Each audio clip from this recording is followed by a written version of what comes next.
Welcome to the Silverbridge CPA's Summer Speaker Series. We hope you enjoy this message.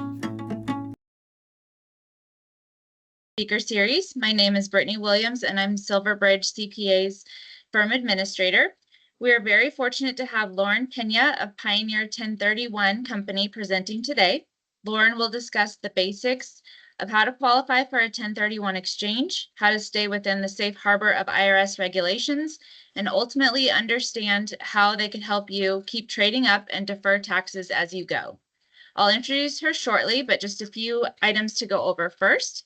If you haven't already, please be sure to mute yourself. You can do that in the top right corner where it says mic, and if you just hit that, it'll mute yourself. This presentation is being recorded, so if you don't want to be seen on screen, go ahead and turn your camera off, and that is also in the upper right corner. You're welcome to type your questions as you have them into the chat feature, and at the end of the presentation, we will save some time to go through and answer all of your questions. And if we have time, we can, you don't have to type them into the chat anymore. You can just unmute yourself and go ahead and ask. With that said, I will introduce our speaker. As a native Idahoan, Lauren earned a Bachelor of Arts and Sciences in Political Science, focusing on law and governmental procedure from Boise State University. She was a member of BSU's nationally ranked Talkin' Broncos speech and debate team, improving her skills in communication and critical thinking. Lauren started with Pioneer Title Company in July of 2019 before joining Pioneer 1031 Company in December of the same year as the banking coordinator. She later passed her Certified Exchange Specialist exam through the Federation of Exchange Accommodators in 2023. Lauren is highly qualified to handle complex banking transactions and analyze intricate tax exchanges. She can communicate the nuances of 1031 transactions in a relatable and easy to understand manner when working with an exchanger and/or a client. Outside of the office, Lauren loves to read and cuddle up with her old English bulldog, Ziggy. Okay, with that, Lauren, I will go ahead and turn it over to you. Perfect. Thank you. Thank you for that, Brittany, and thank you everyone for joining. Honestly, just for the sake of time, I'm just going to jump right into the nitty-gritty. In case you don't know why you're here, this is about Section 1031 tax deferred exchanges. I'll try to my best to make it as interesting as possible, but as we all know, the tax code isn't necessarily known for being particularly romantic or fun to go through. But it can be some very useful information for not only you or any potential clients or anything that you may have in the future. So just some basic key information to start with. If these keywords are a great place to start because it helps basically know the nuances of where to go when we start getting more into the in-depth types of exchanges and how they have to be performed. So really having a good base knowledge of terms and definitions can be effective because it's not uncommon for a lot of the wording that's in the tax code, particularly even in this section, can sound like one thing, but really means another. Now, Section 1031 in itself, specifically, this is used for when a taxpayer, so someone who is wanting to participate in an exchange, is selling property that was used in either a trade or a business, or also for investment. So, for example, commercial, single-family rentals, multifamily rentals, even like bare ground and office space, things like that can qualify as investment or property used in a trade or a business. And they sell that asset, that real property within the United States, and then they intend to basically defer their capital gain by acquiring new replacement property that is also held for investment or used in a trade or a business. So that's the whole basis purpose of Section 1031 is you have a taxpayer that's selling, but they don't want to pay capital gains and they wish to keep rolling essentially those funds forward into additional property. At glance, it sounds kind of easy the way that they want it to be done, but naturally, there's a lot of small, intricate moving parts and rules that the IRS imposes on these taxpayers for them to be able to honestly successfully use this section. There's what is called the like kind requirement. This is one of those terms that sounds like it means exact for exact, but that's not necessarily the case. It's more so meaning that as long as you sold a property that is used for productive use, right? So trade or business, investment, and you intend to buy a property that has that same use, arguably there should be no issue in exchanging. So if you sold bare ground, but now you wishing to go into commercial property, that's not an issue. That's technically still considered like kind, mainly because their uses, right? The taxpayer's intent for the exchange still qualified for that investment or used in a trade or business. What's unique to know about like kind requirement and basically just 1031 exchanges in general is it does explicitly bar taxpayers from exchanging their personal residence or their like second home or vacation home.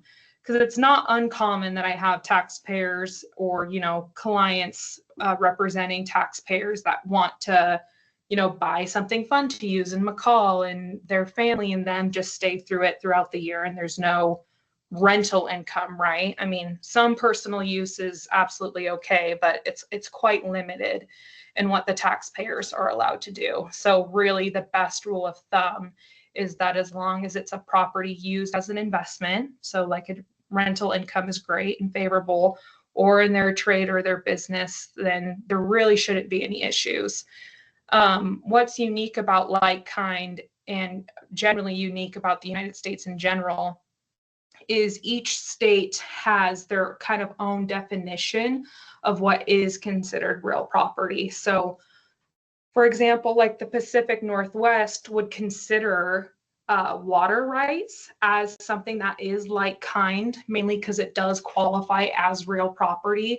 But in the East Coast, water rights aren't considered real property. So it is kind of also on a state by state basis too for what they define as allowable property to be used. So it's kind of an interesting little nuance for taxpayers, especially that are doing interstate exchanges. So if they've sold in California, then they're coming up to New York. There's all sorts of different kinds of rules and options. Generally, going on to the exchange in itself, it's not an unlimited amount of time that the taxpayer has to perform these. They are quite rigid in timelines. So the IRS did impose what is called an exchange period. So essentially, this means that there's a window, which is 180 days. So basically six-ish months, give or take. And this is calendar days. So they don't care about weekends. They don't care about holidays. They're consecutive calendar days. And that does start from the time in which the sale occurs. So if I was a taxpayer participating in a 1031 exchange and I sold my relinquished property today, then tomorrow would be my day one. And I would have 180 days from that point in time to essentially satisfy all the rules of the exchange to hopefully at least successfully defer fully or even partially. Now, within that 180th day window, if it wasn't enough of a hurdle to jump over, there is also what is called the 45th day. And this 45th day is sometimes what's called like the shopping period, right, between day one and day 45, because that's the point in time in which the taxpayer has to what's called identify their potential replacement property in a delayed exchange.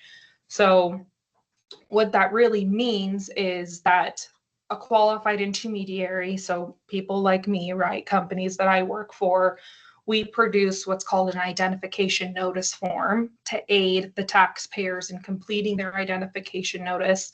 And they have to disclose really to us what it is that they're hoping to purchase as replacement property. So there's multiple different rules and ways that a taxpayer can do so. The most commonly used is the 3 property rule, which is exactly how it sounds. It's just 3 properties, any value anywhere in the States, it's fine.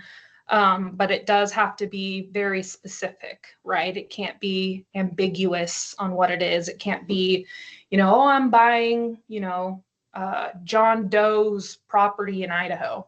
Well, we don't know what that means, right? So logistically, as long as it's something that I can basically do a title search on, I would argue that that's pretty specific in itself. So a lot of the times that could just be an address if they have one provided. If it's farm ground where it's a wee bit more difficult to pinpoint an exact address, then legal descriptions are satisfactory as well. That 45-day and the 180th day time limits, those are set in stone, right? So they're really non-negotiable. A taxpayer can't really appeal them or not abide by those. It's not like a guideline or a suggestion. It's the rule.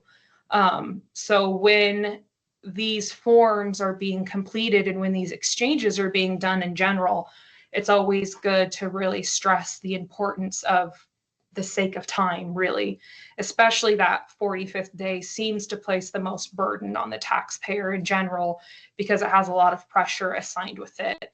Really, and that's because the only properties that are listed on that form are the only options that the taxpayer has to purchase replacement property for. So if they identify only one, let's say hypothetically, and it's now day 60 and now they can't purchase that replacement property for whatever reason, well, unfortunately, that taxpayer is in a tough spot because they, I guess for lack of a better term, trapped themselves with one replacement property. And because that's not going to close for whatever reason, then they don't get the opportunity to essentially amend that form or try and buy property that's not on their ID notice. So it's a very serious form. They're both very serious deadlines. And they're honestly the crux of a successful exchange, because if you miss one of those, you can blow up the entire 1031 in itself.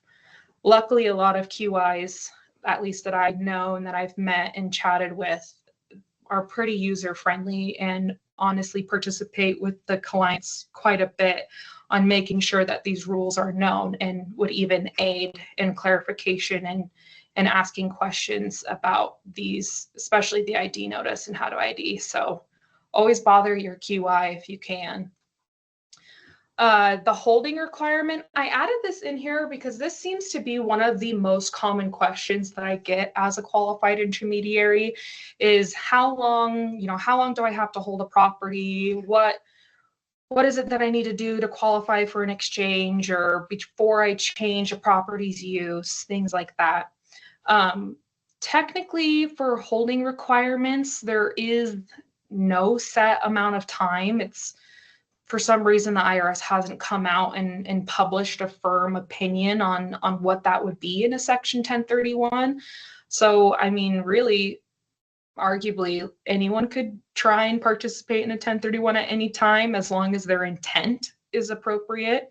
Same thing on the flip side, that if they do an exchange and their intent was considered appropriate and then the property's use gets changed a handful of months after the 1031, then I mean, per the regs, that's arguably satisfactory. However, me as a qualified intermediary, I kind of more so err on the side of caution and go by what I see in court case precedent. And that is typically that the IRS has come out and has said that if it's about that 2-year mark period, so you hold an investment property for 2 years and then you sell it to participate in a 1031, then great. Same thing on the flip side, you participate in a 1031, you purchase replacement property, how long until you can either do another exchange or sell that property or change its use, right? Because some folks will, under certain circumstances, like try to move into it as a primary residence, or it'll turn into a vacation home or a second home. How long is that? How long does that window need to be? And for the error of caution, I typically suggest about 2 years, mainly because that's 2 tax periods, and it was in an odd way kind of agreed by the IRS through court cases and through precedent, where they essentially said they're least likely to challenge anything that's past that 2-year mark. But really, I mean, from a technical standpoint, there's no bright line amount of time. It's just more so that as long as you meant to do well by the 1031 exchange, and you meant to follow the rules, and you meant to use it for an investment property and for a property in a trade or business, then the exchange should qualify and there shouldn't be any issues.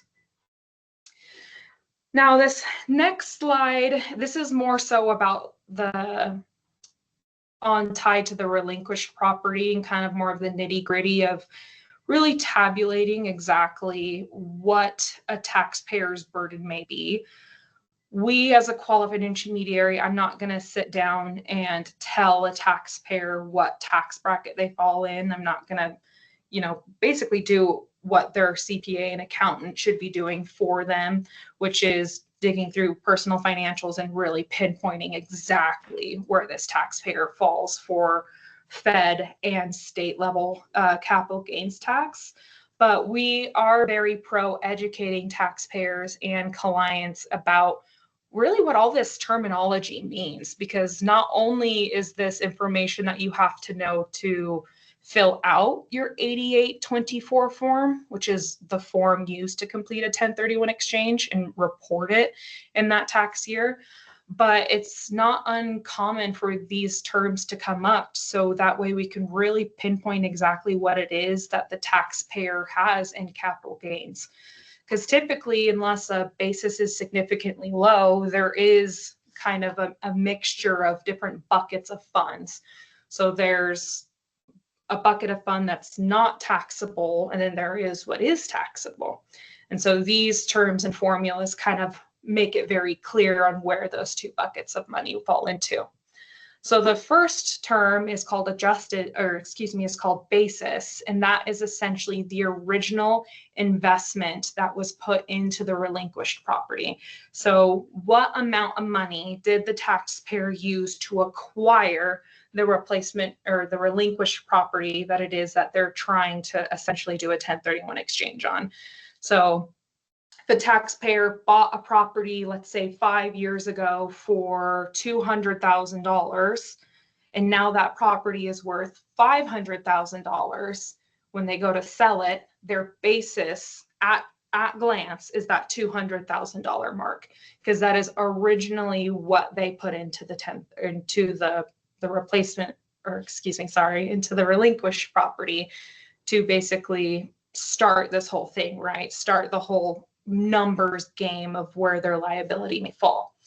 So that's the first term, but there is what is more important, which is the adjusted basis. So yes, we started at this $200,000 mark, which was the original investment, but there are other items that the taxpayer has to take into account to really figure out where their capital gains lie.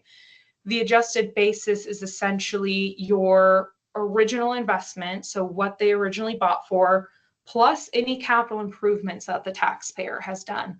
So if they bought bare ground and then they built a single family rental onto it, that's a capital improvement, right? That's added value to the land in itself. So if whatever that cost was would be added on top of the $200,000. And then it's minus any depreciation. So depreciation, which bops into the next one down, is if you have basically a structure on there or assets that can take a deduction on, right? So people will depreciate their assets on a schedule. So for like a single family or a multifamily rental, it's on a 27.5-year schedule, or for commercial, it's a 39-year. But you can depreciate assets and basically protect some of your income over time, over those years. But on the flip side, it's not like free money per se. It's not like a free break that the IRS is constantly giving a taxpayer, because they'll catch you on the other side, which is depreciation recapture. So depreciating a physical asset is great especially for yearly income and things like that. But when you do sell the depreciable asset, you have to account for that recapture. So when you do that, the depreciation takes away from your adjusted basis, essentially. So if you bought the property for $200,000, let's say you put $100,000 of capital improvements into it. So we now have a $300,000 adjusted basis, but I've owned it for 5 years and I've depreciated it all for 5 years. So now let's just take away that I depreciated $50,000 on it. That would be minus the 300,000. So now it's really 250. That is my adjusted basis. The depreciation recapture, unless you're doing a 1031 exchange or another similar deferral reprogram, it is completely unavoidable. Your taxpayer's gonna pay it if they aren't trying to defer. And what's even worse is that the recapture rate is 25%. So it's a lot more rigid than just your average capital gains tax that you're gonna pay. But I mean, arguably, it's still less than what your income rate is going to be. So it still has a big benefit, but it is something that taxpayers have to account for as well. That is convoluted. It is hard. Like, it's kind of always an interesting thing to describe to taxpayers. But basically, the biggest takeaway is when it comes to selling a property that you wish to do a 1031 exchange on, it's super important that the taxpayer sorts out what their adjusted basis is, which is their original investment plus any capital improvements that have been done minus any depreciation that they've taken. And whatever that number is, that is their adjusted basis. An adjusted basis deducted from sales price is where your capital gains falls. So if we're running under that same hypothetical of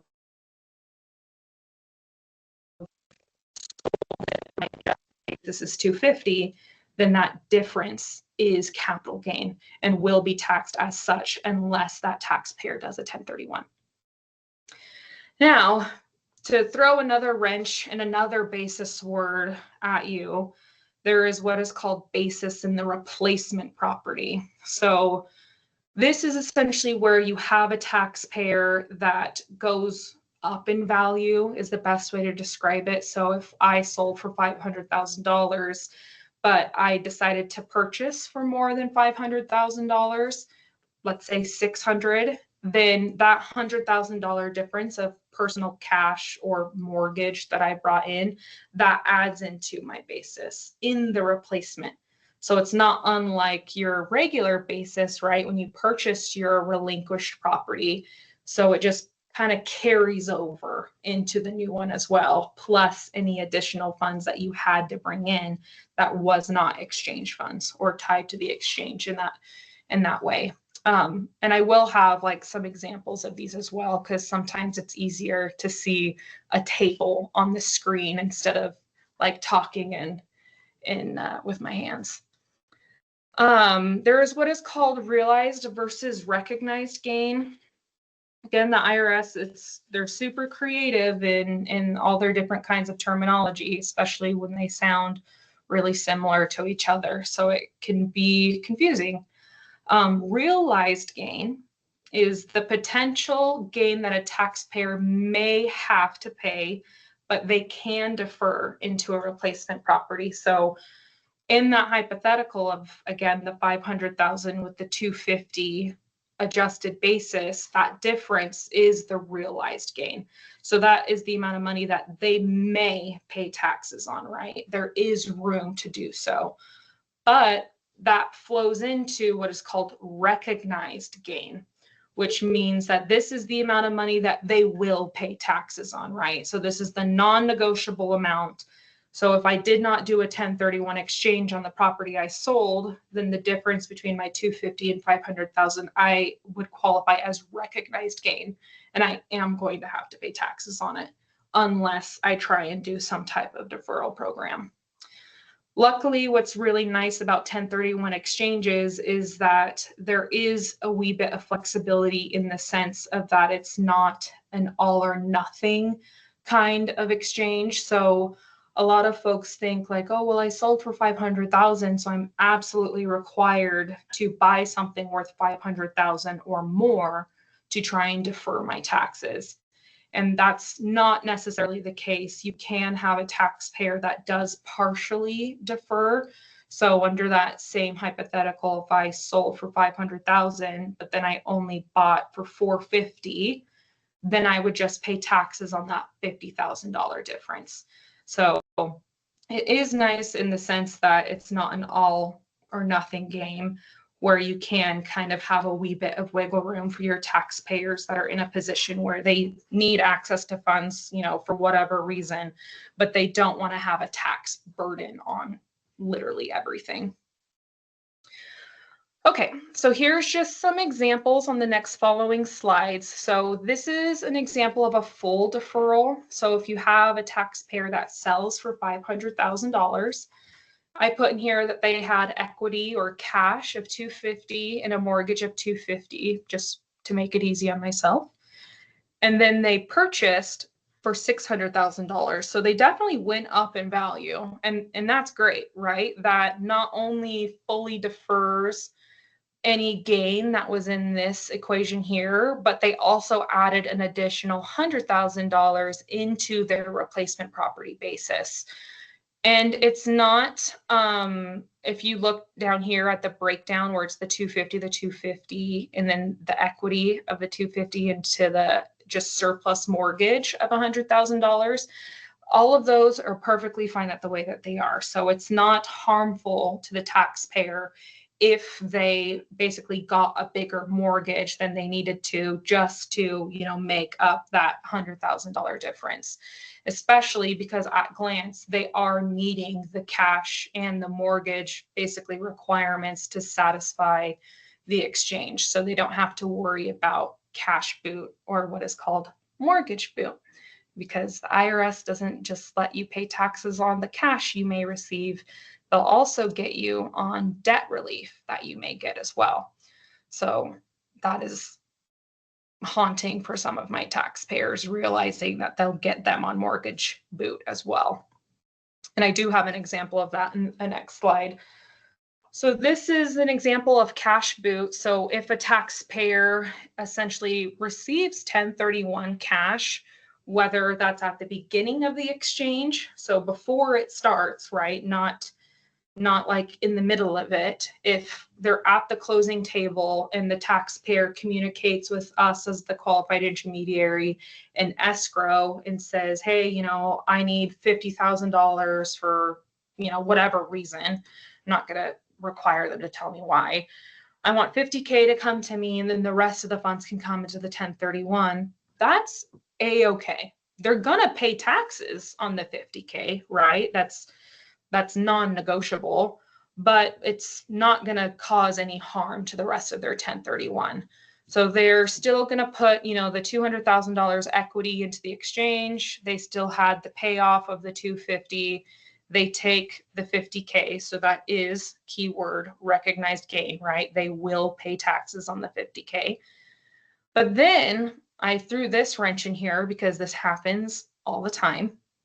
This taxpayer, if you see, yes, they sold for 500,000, but they only put 450 into the 1031, and then they bought for 600,000. So one would think, oh, well, wait, they took cash, but then they went up in value. Like that should be okay, right? Like that should mean maybe they don't have to pay any taxes on the cash that they took.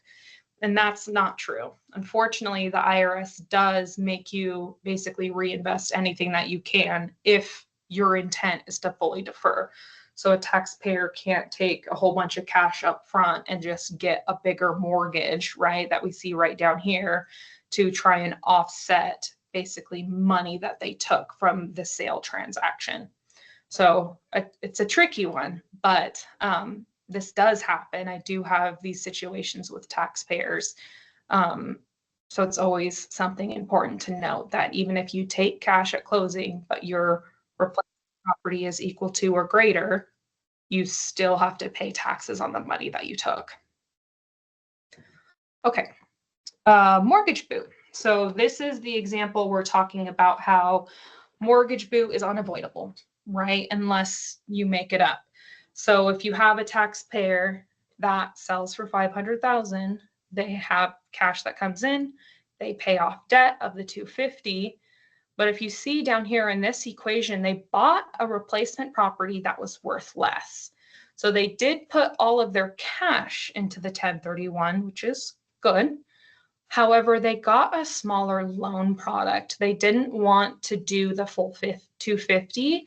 They just did the 150 because, you know, circumstances, right? Sometimes people don't want another big loan. They just found something that they like and it's worth less value. You know, there's a magnitude of different types of reasons why an exchanger would potentially do this, but that doesn't allow them to basically escape paying taxes on this $100,000 difference. So even though that's money that didn't go into the taxpayer's hand, right? No one wrote a check to the taxpayer to put into their bank, because they are receiving debt relief, the IRS pretty much views that in these circumstances just as good as getting $100,000 deposited into your account. So if it's not made up, there will unfortunately be a tax consequence. Just another common thing that can happen, but luckily communication is key, right? That's something that's very important between clients and taxpayers and the qualified intermediary. Okay. So I threw this one in here as basically, it's complicated, but I feel like with today's market, we've seen a lot of seller carrybacks in general for, you know, multiple different reasons with the rates that we see with mortgages right now. And some folks are honestly just having more difficulty than usual to acquire basically a mortgage, right? And so they use what is called a seller carryback, which is section 453, as a way to basically have a little bit of relief, right? So it's kind of basically as a private loan between two parties in a transaction where one is acting as the lender, but you know, it's less brutal than it would be trying to get like a traditional loan product approved. So in seller carrybacks, if I, in case none of you or some of you don't know what that is exactly, if I was selling a property and I was wanting to do a 1031 exchange, but my buyer came in and they said, "Hey, Lauren, you know, I really love your property. I want to buy it, but I'm having a really hard time qualifying for a loan.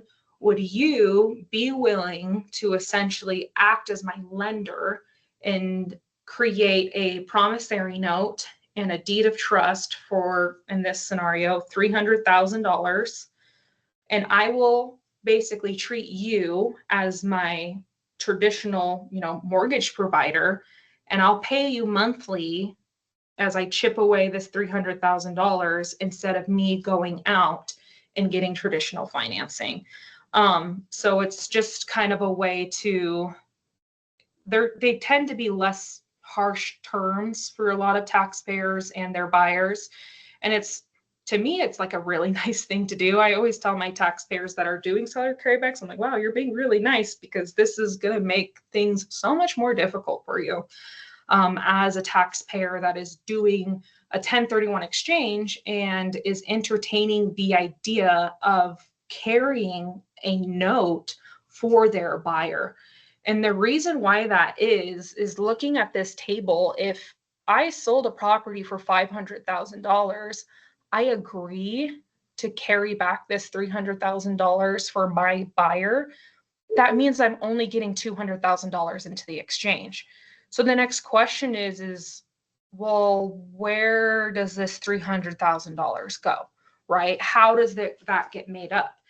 If I'm a taxpayer, if you look at the right hand of the screen, if I'm a taxpayer that says, you know what, I don't care, like I'll pay taxes on the 300,000. I'm only going to try and defer 200,000 into the 1031.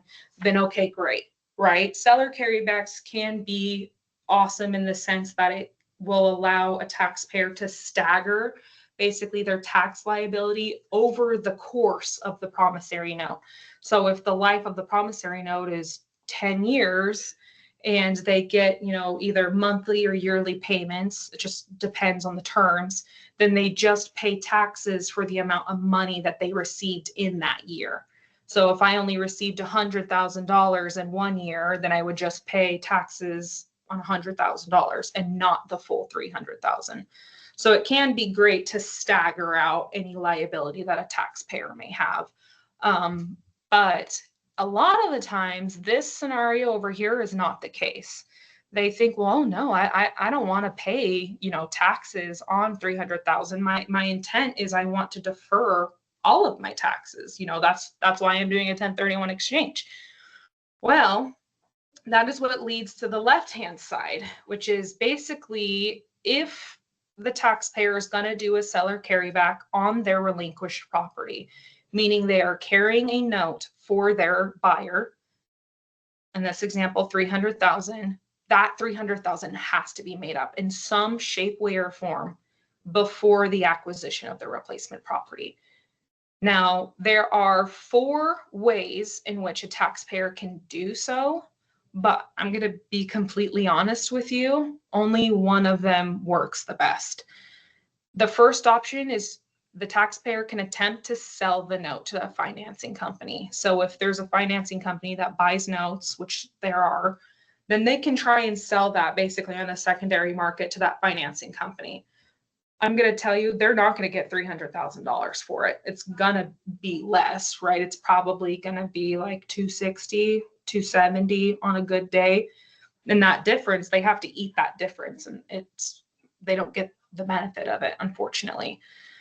The second option, which this is the best one, I'll be honest with you. This is where the taxpayer uses their own personal funds to essentially buy their own note out of the exchange.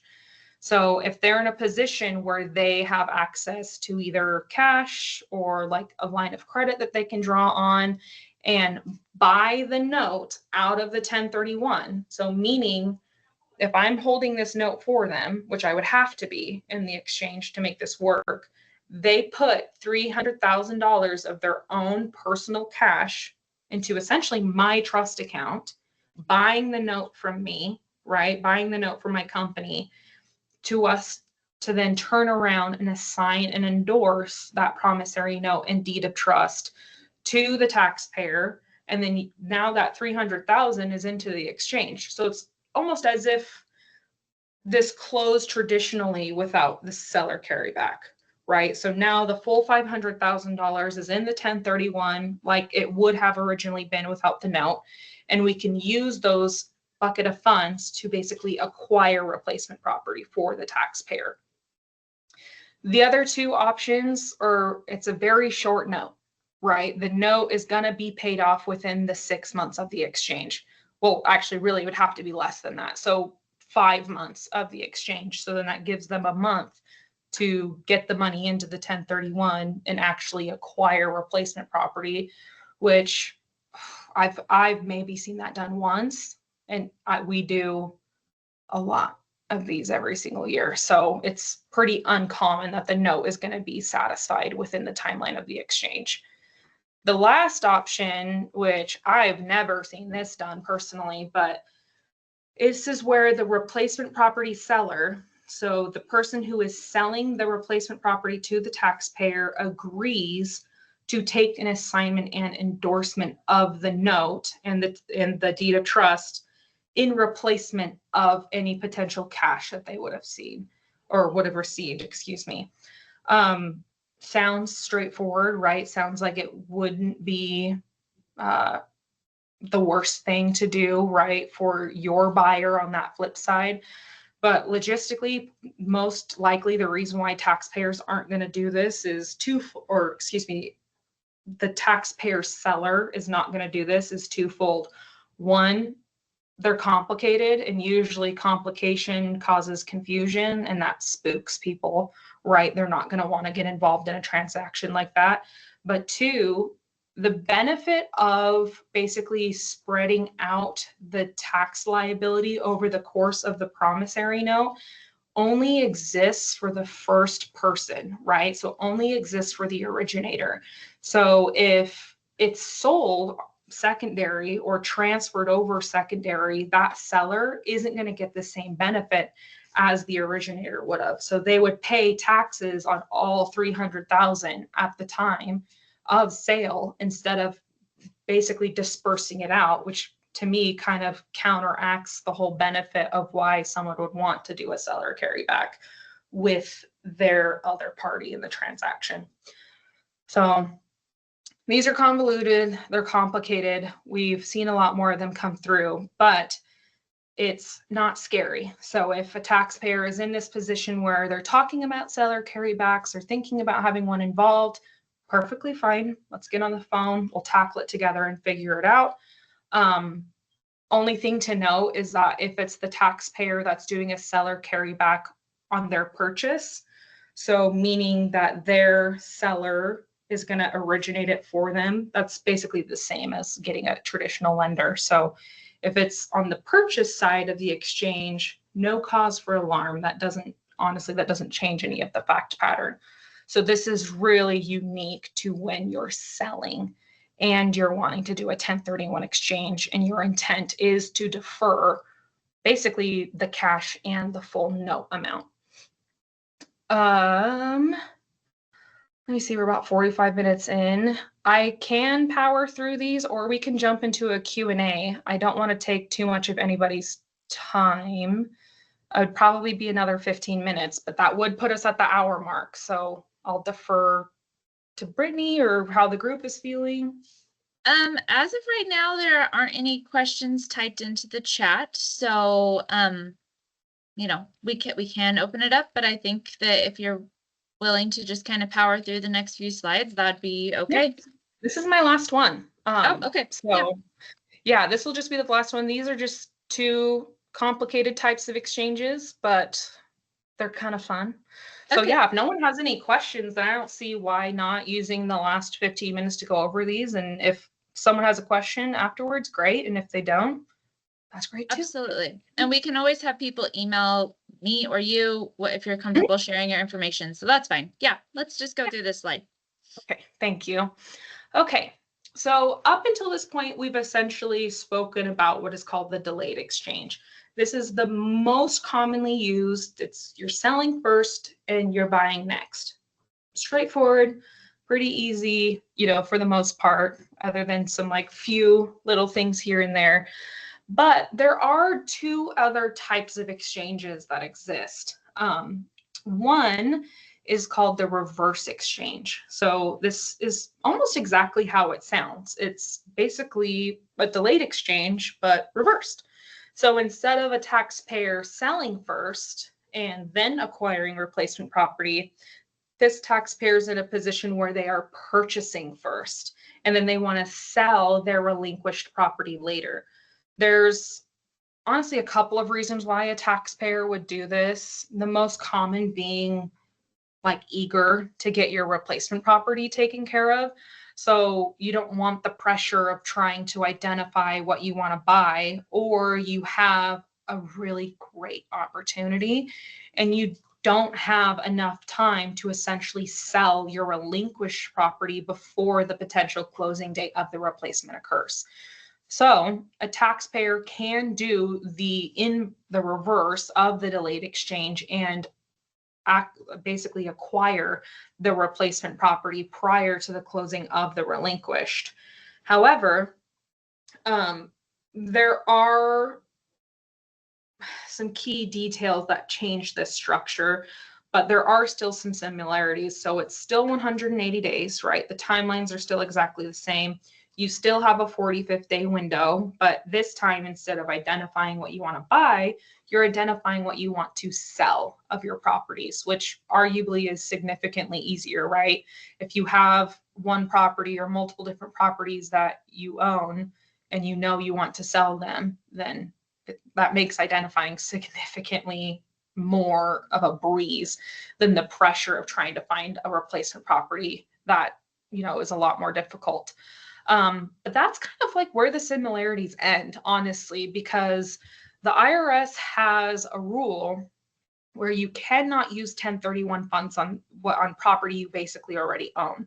So if you're a taxpayer that is doing a 1031 exchange and you're hoping to put cash into something you or a related party of yours, meaning like immediate family members or another entity of yours owns, you can't do that. Essentially, there's rules around being able to do so, and majority of the time the answer is no.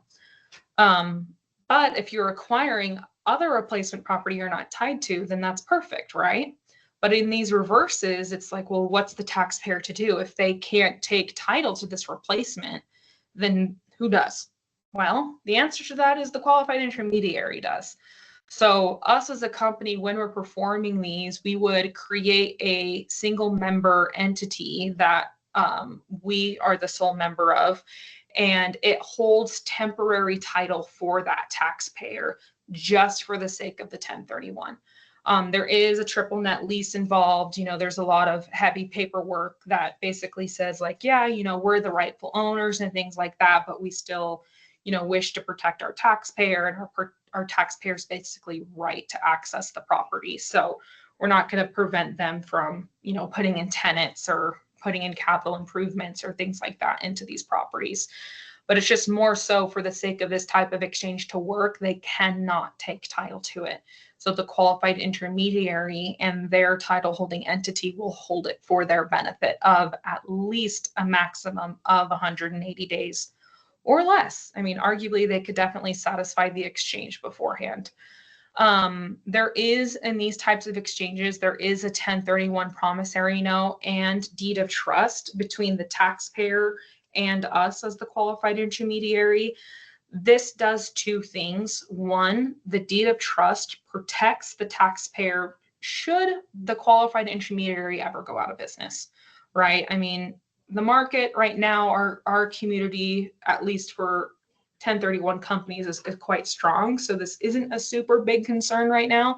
But if anyone remembers 2008, to 2009, 10, really until about 12, there were a lot of QIs that went out of business. A lot of businesses in general went out, but there were a lot of QIs that just did not make it, right? For all sorts of different circumstances. And I'm sure a lot of them were doing reverse and build to suit exchanges where they were holding title for those taxpayers. And the question is like, well, what comes of my property in those instances?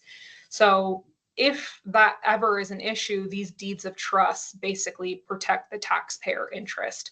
So if a qualified intermediary goes out of business, that deed of trust can just segue it on over and make the taxpayer be in possession of the property again.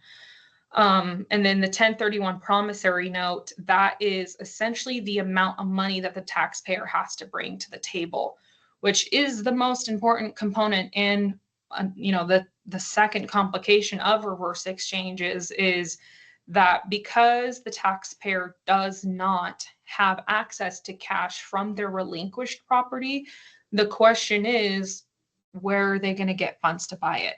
Because I don't have the funds as a QI to purchase this property for them. So typically, either that taxpayer has access to cash or access to some sort of line of credit that will give them cash, or they can attempt to have a lender be involved in the transaction, but that in itself is complicated. And I will tell you why after we finish discussing build to suits. So build to suits to me are like the twin sister of the reverse exchange in the sense that it can be in a reverse, it can be in a delayed exchange, but the fact pattern is the same, arguably. You have to take title for the taxpayer because in a build to suit exchange, it's used to make capital improvements on the replacement. This goes back again with the idea that you cannot use 1031 funds on property you already own. So if a taxpayer is in a position where they sell for 500,000, they're purchasing a property, let's say is worth 400,000, but it genuinely needs $100,000 of improvements on it, whether that's improving an already existing structure or, building a dwelling in itself, or even kickstarting one, because, septic and power connections and all that can be pricey depending on where you're at. You still cannot hold title to that property to do that. So the qualified intermediary, if closing occurs first and then the capital improvements are going to be made post-closing, will create another LLC that will temporarily hold title to that replacement property just for the sake of them being able to make those capital improvements. Build to suits, again, those can be in reverses as well, right? You can have that twinning element in those, but you can also see them in delayed exchanges, like the example I had provided of selling basically for more, purchasing for less, but then needing to put, quite a bit of TLC into that replacement. What's unique about build to suits and sets them apart from the reverse is that in a build to suit, you do have to disclose on the 45th day what capital improvements it is that you're interested in making on said replacement property.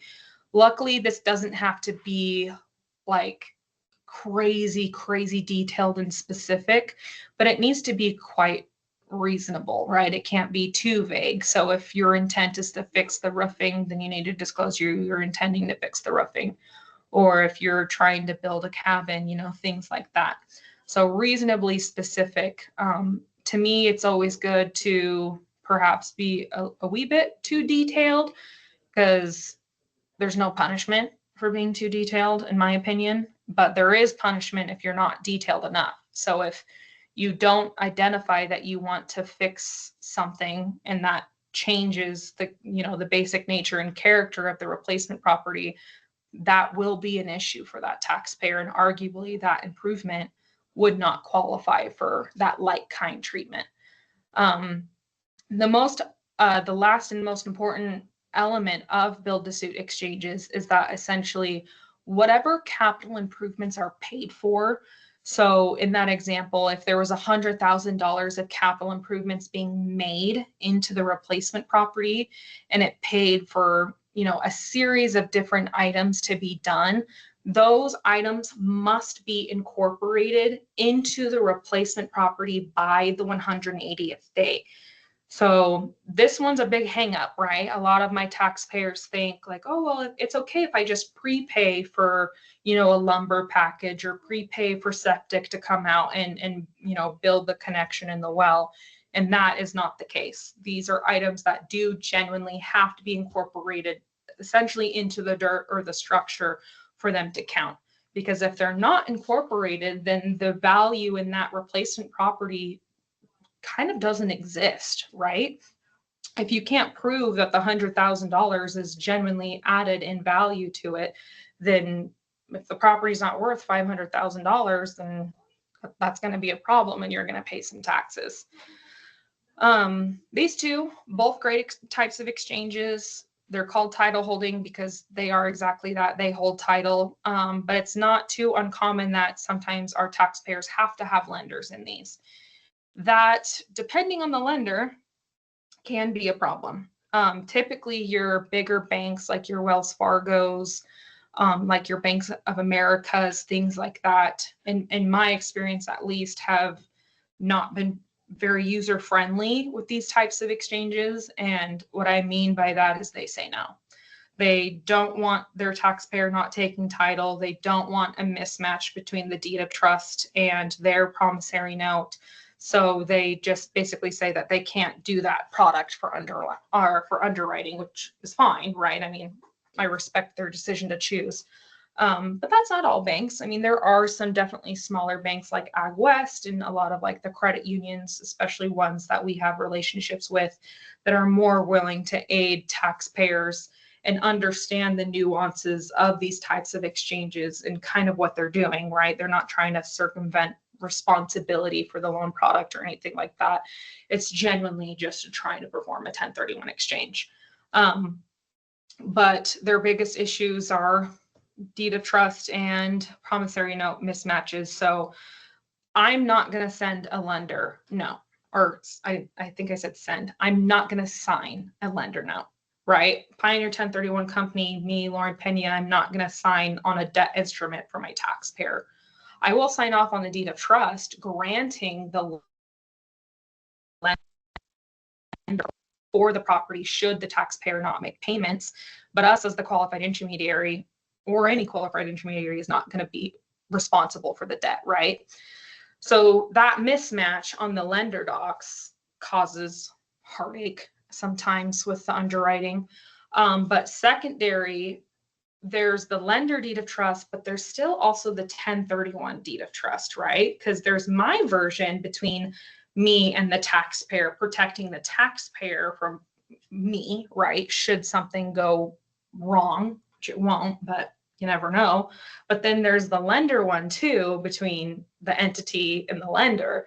And so the question is always, well, who's first and who's second? We'll always put the lender one first, right? It's the most common sense thing to do. It'll allow the transaction to go through. We'll just take that second position. They'll take the first. It's more important for a taxpayer to be able to move forward with the transaction than trying to like argue who's first and who's second.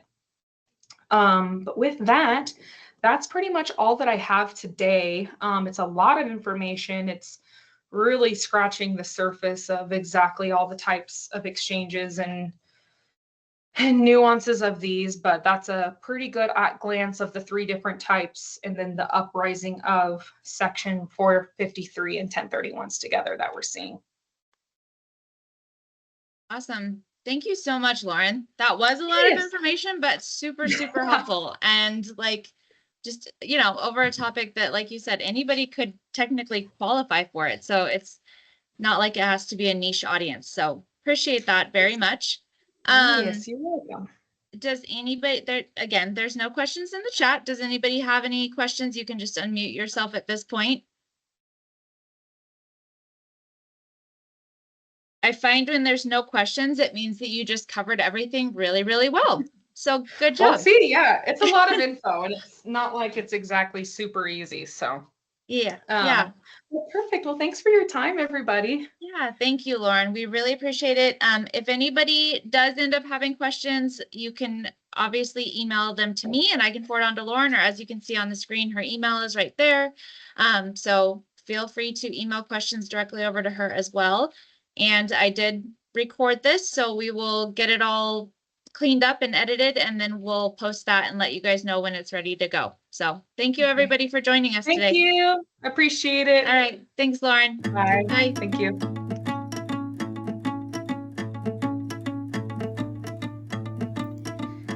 Thank you for watching this summer speaker series. If you would like to tune in to future presentations or connect with this speaker or Silverbridge CPAs, please visit us online at silverbridgecpas.com.